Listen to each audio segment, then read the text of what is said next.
नमस्कार विद्यार्थियों, common science के इस वीडियो लेक्चर में आज का हमारा टॉपिक है process of food synthesis in plants. पादपों में खाद्य संश्लेषण का प्रक्रम। पादप अपना भोजन कैसे बनाते हैं, हम आज इन चीज़ों को डिस्कस करेंगे। देखिए, पादपों में भोजन बनाने का कार्य करती हैं पत्तियाँ। ठीक है, पत्तियाँ पादपों में भोजन बनाने का कार्य करती है। ये भोजन कैसे बनाती है, क्या प्रोसेस है? पत्तियों को भोजन बनाने के लिए कई चीज़ों की आवश्यकता होती है, जैसे सोलर एनर्जी की आवश्यकता होती है, उसके अलावा कार्बन डाइऑक्साइड चाहिए, जल चाहिए और क्लोरोफिल चाहिए। ठीक है, क्लोरोफिल क्यों चाहिए? क्योंकि क्लोरोफिल क्या करता है, पत्तियों में क्लोरोफिल जो सोलर एनर्जी है उसे एब्जॉर्व करने का काम करता है, यानी एनर्जी को सोखने का कार्य करता है। ठीक है, कार्बन डाइऑक्साइड और जल ये दोनों मिलकर के कार्बोहाइड्रेट बनाते हैं। कार्बोहाइड्रेट यानी एनर्जी गिविंग फूड जो है वो बनाते हैं। ठीक है, जो कि आपने लास्ट वीडियो में पढ़ा था कार्बोहाइड्रेट के बारे में। तो आगे की प्रोसेस कैसी होती है, देखिए। पत्तियों की क्लोरोफिल कोशिकाएं सूर्य की ऊर्जा की उपस्थिति में, जो पत्तियां हैं उनकी क्लोरोफिल सेल्स होती हैं, वो क्या करती है, सूर्य की एनर्जी को एब्जॉर्ब कर लेती है और पानी और कार्बन डाइऑक्साइड की सहायता से क्या क्या बनाती है, एक तो बनाती है कार्बोहाइड्रेट और एक बनाती है ऑक्सीजन। ठीक है, कार्बोहाइड्रेट और ऑक्सीजन का संश्लेषण करती हैं। इस कार्बोहाइड्रेट को पत्तियों में स्टार्च के रूप में संग्रहित किया जाता है। मैंने आपको लास्ट वीडियो में बताया था कार्बोहाइड्रेट कई रूपों में, जैसे स्टार्च, सेल्यूलोज और शुगर, इन रूपों में संग्रहित किया जा सकता है। ठीक है, तो पत्तियों में ये कार्बोहाइड्रेट किस रूप में संग्रहित स्टोर हो जाता है, स्टार्च की फॉर्म में। खाना बनाने की इस पूरी प्रक्रिया को प्रकाश संश्लेषण कहा जाता है और प्रकाश संश्लेषण की रासायनिक अभिक्रिया निम्न प्रकार है। देखिए, प्रकाश संश्लेषण की अभिक्रिया को हम आगे इस डायग्राम की तरह समझते हैं। पत्तियां क्या करती हैं, पत्तियों में ग्रीन कलर का एक वर्णक पाया जाता है जिसे हम कहते हैं क्लोरोफिल, जिनके कारण ही पत्तियों का रंग हरा होता है। ये पत्ती आप देख रहे हैं, इसका रंग कैसा है, हरा। ये रंग हरा क्यों है? क्योंकि पत्तियों में क्लोरोफिल नाम का एक वर्णक पाया जाता है। और ये क्लोरोफिल कहाँ पाया जाता है इन पत्तियों में? ये क्लोरोफिल इन पत्तियों में एक ऑर्गन होता है क्लोरोप्लास्ट। ठीक है, क्लोरोप्लास्ट, ये क्लोरोप्लास्ट में पाया जाता है। अब इस ऑर्गन का कार्य क्या है? पत्तियां खाना इस ऑर्गन के अंदर ही बनाती हैं और क्लोरोफिल की मदद से सोलर एनर्जी को ये पत्तियां एब्जॉर्व कर लेती है, अवशोषित कर लेती है, जिससे इनकी एनर्जी बढ़ जाती है ना। और फिर क्या करती है ये पत्तियां, इन पत्तियों पर छोटे छोटे छिद्र पाए जाते हैं जिनको हम स्टोमेटास कहते हैं। इनके बारे में आप नेक्स्ट वीडियो में सीखेंगे, स्टोमेटा के बारे में, ये छिद्र कैसे होते हैं। ये आपने गौर किया होगा, जब भी किसी पत्ती को हाथ में लिया तो उस पर छोटे छोटे छिद्र बने होते हैं, जिन्हें हम आसानी से मैग्नीफाइंग ग्लास की मदद से भी देख सकते हैं। ठीक है, इन छिद्रों से बाहर के वातावरण की जो एयर है, यानी जो कार्बन डाइऑक्साइड है, वो इन छिद्रों में एंटर करती है। और उसके अलावा वातावरण में जो जलवाष्प के रूप में, जो वाटर वेपर के रूप में पानी पाया जाता है, वो भी इन छिद्रों की मदद से पत्ती में एंटर हो जाता है। ठीक है, तो पत्तियों को पानी इन छिद्रों की मदद से भी मिलता है और इन छिद्रों की मदद से पत्तियों को कार्बन डाइऑक्साइड की आपूर्ति भी होती है, कार्बन डाइऑक्साइड भी मिलती है। ठीक है, और उसके अलावा ये जो ग्रीन कलर का जो मैंने आपको बताया वर्णक क्लोरोफिल, ये क्या करता है, ये एनर्जी को ऑब्जर्व करने का कार्य करता है। इसके बाद का काम करती हैं जड़ें। जड़ें क्या करती है, जड़ें मिट्टी से जल और मिनरल्स को एब्जॉर्व कर लेती है। ये जल, ये जो पानी था और जो मिनरल्स थे, खनिज थे, ये इन जड़ों द्वारा एब्जॉर्व करने के बाद में ये जो आप देख रहे हैं तना यानी स्टेम, इन स्टेम में छोटी छोटी वाहिकाएं होती हैं और ये वाहिकाओं के थ्रू कहाँ से, किससे जुड़ा होता है, ये जुड़ा होता है पत्तियों से।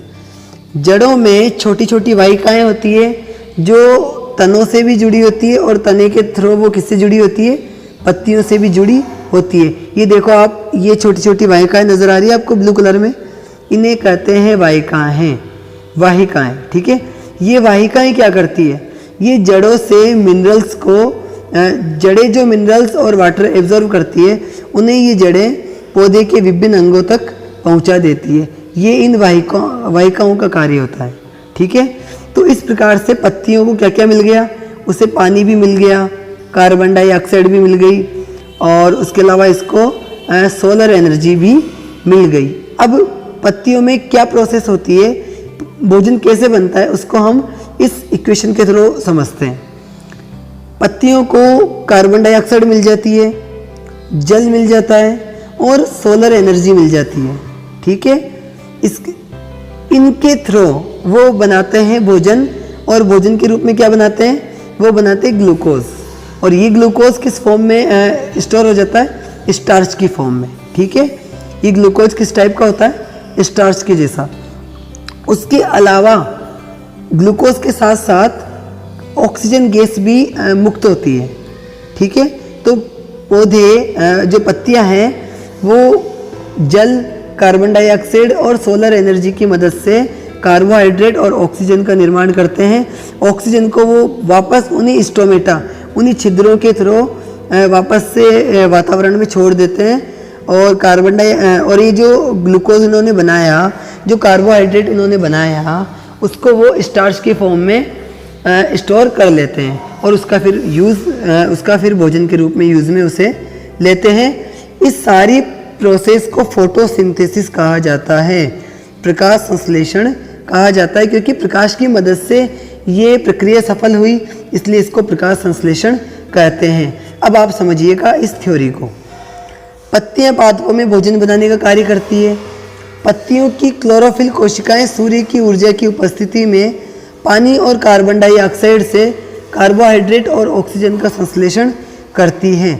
इस कार्बोहाइड्रेट को पत्तियों में स्टार्च के रूप में संग्रहित किया जाता है। खाना बनाने की इस पूरी प्रक्रिया को प्रकाश संश्लेषण कहा जाता है। और प्रकाश संश्लेषण की जो इक्वेशन है वो आपने नीचे देख ली है। इसके बाद में हम पढ़ते हैं वाटर एंड मिनरल्स। अब हम ये जो हमने प्रोसेस पढ़ी, इसको हम टुकड़ों में सीखते हैं। वाटर एंड मिनरल्स, पत्तियों को पानी और मिनरल्स कैसे मिलते हैं। मृदा में उपस्थित जल, यानी मिट्टी में जो जल और खनिज लवण हैं वो जड़ों के द्वारा एब्जॉर्ब कर लिए जाते हैं।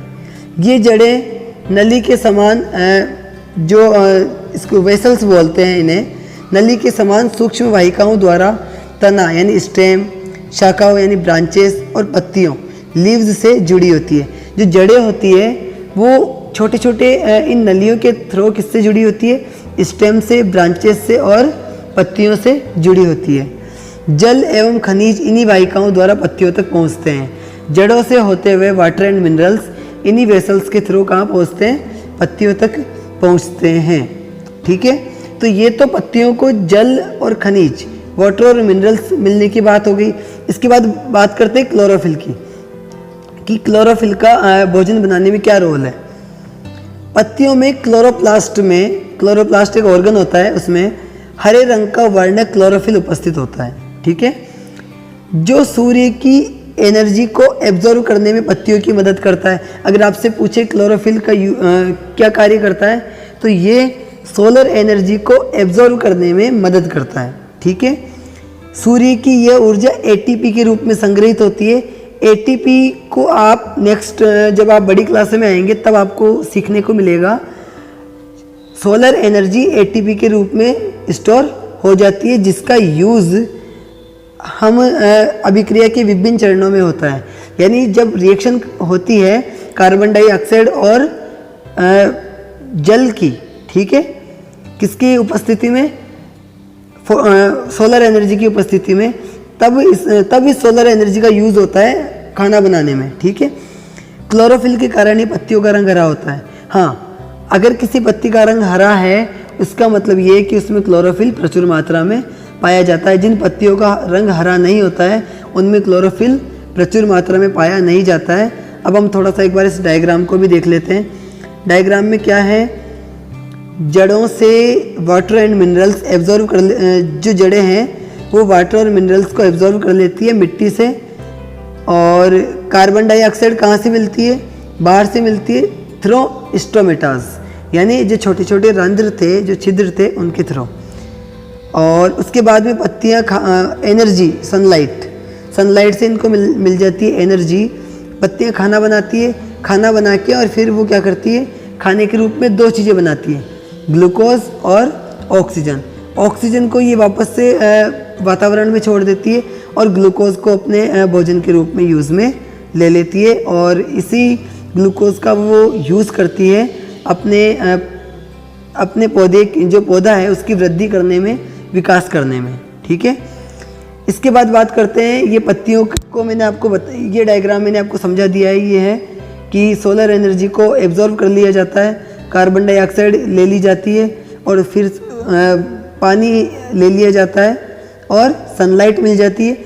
इसके बाद में फिर पत्तियाँ खाना बना के ऑक्सीजन को रिलीज़ कर देती है और ग्लूकोज को अपने भोजन के रूप में यूज़ में ले लेती है। इसके बाद नेक्स्ट टॉपिक है हमारा कार्बन डाइऑक्साइड। कार्बन डाइऑक्साइड का क्या यूज़ है, कैसे मिलती है? पत्ती की सतह पर सूक्ष्म रंध्र उपस्थित होते हैं, स्टोमेटास उपस्थित होते हैं, जिनसे होकर कार्बन डाइऑक्साइड पत्तियों में प्रवेश करती है। ठीक है, तो पत्तियों को कार्बन डाइऑक्साइड इस प्रोसेस के थ्रू मिलती है। इसके बाद बात करें फोटोसिंथेसिस, प्रकाश संश्लेषण। ये जो पूरी प्रक्रिया थी भोजन बनाने की, इसे हम प्रकाश संश्लेषण के नाम से जानते हैं। पत्तियों की क्लोरोफिल युक्त कोशिकाएं सूर्य की ऊर्जा की उपस्थिति में जल एवं कार्बन डाइऑक्साइड से कार्बोहाइड्रेट व ऑक्सीजन का संश्लेषण करती है। ये कार्बोहाइड्रेट स्टार्च मंड के रूप में पत्तियों में संचित हो जाता है। भोजन बनाने की संपूर्ण प्रक्रिया प्रकाश संश्लेषण कहलाती है। ये डेफिनेशन आपने पहले भी पढ़ ली है, इससे पहले। ठीक है, तो आज का हमारा टॉपिक यही फिनिश होता है और आशा करता हूँ कि आप इसे अच्छे तरीके से समझ गए होंगे।